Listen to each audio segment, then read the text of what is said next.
Look, up in the sky. Is it a turd? Will I complain? It's Superman!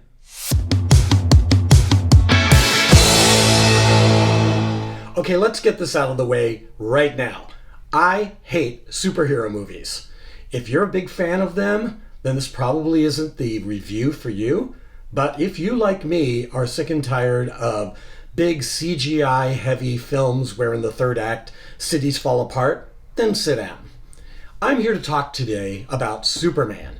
And I went into this like I do with all superhero movies with great trepidation.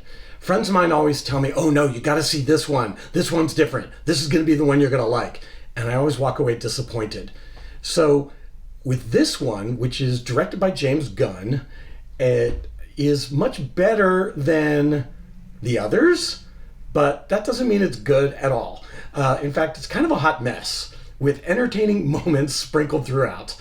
But let's back up a little bit here. So James Gunn's directing. David Cornsweet makes his debut as Superman, and he does a really good job. He's very commanding, and when he goes big, he goes really big. He's like Brendan Fraser in Killers of the Flower Moon big. And he actually kind of looks like him at times too, when veins are popping out of his head. But I enjoyed him. I thought that was like a really solid performance. Rachel Brosnahan as Lois Lane, charming.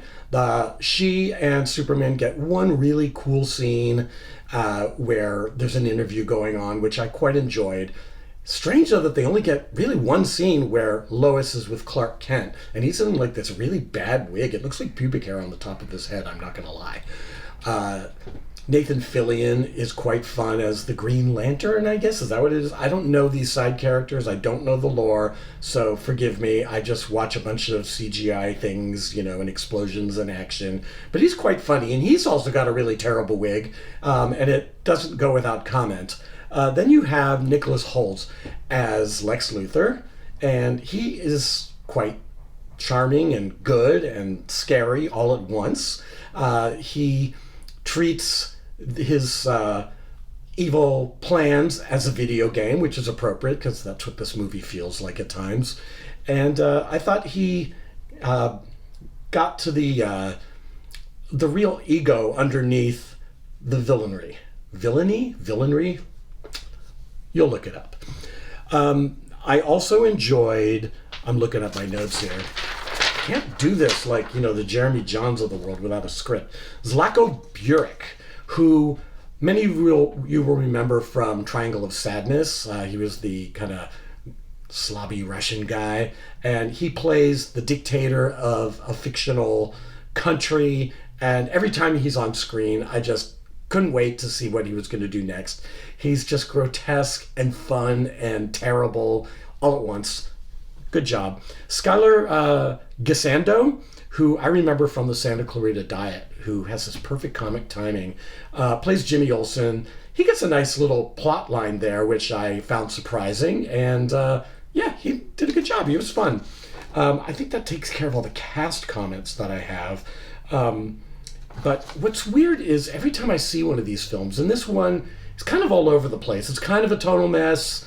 There are good moments and really fun surprises, and then you're going to see another scene where it's just a bunch of like Star Wars-esque robots doing their thing, and I didn't find that all that interesting. So it went back and forth, although I did love Crypto, the CGI dog. Very well animated, really fun. It's a dog that just rips everything up and will tear into everybody, and I didn't quite expect that. Maybe that's in the comics. Don't know, don't read them, don't care.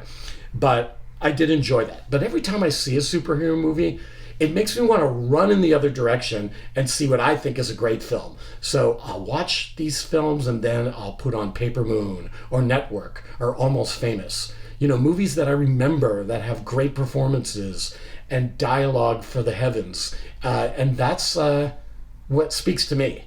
These films kind of just go in one ear, out the other. I don't remember them. It's good popcorn fun, I suppose, but I like my popcorn with a little more salt, if you catch my drift. This film has some relevancy as well. It's covering immigration at a very astute time in our history, which I appreciated. And it also has these really crazy rage tweeting monkeys. And, rage tweets are something that James Gunn knows a lot about. So, it does get into cancel culture. And so a lot of people are saying this is a woke Superman. And by woke, you mean aware of the world around you? Sure. Why not? But, there just was a lot going on and not a lot sticking to me. I wanted Lois and Superman to be together more. They're fairly separated for most of the film, and I want to enjoy their banter, because this does harken back to the first Superman, Richard Donner's, with the late, great Christopher Reeve, in that it has that tone. It's not self-serious most of the time. It has some lightness and some bounce to it. And a lot of that was from the spark between Margot Kidder and Christopher Reeve. And in this one, the spark is there. These are very capable actors. Rachel Brosnahan knows her way with dialogue, as she proved on The Marvelous Mrs. Maisel. And she knows how to get in there and really create some electricity. So I just wanted more of it.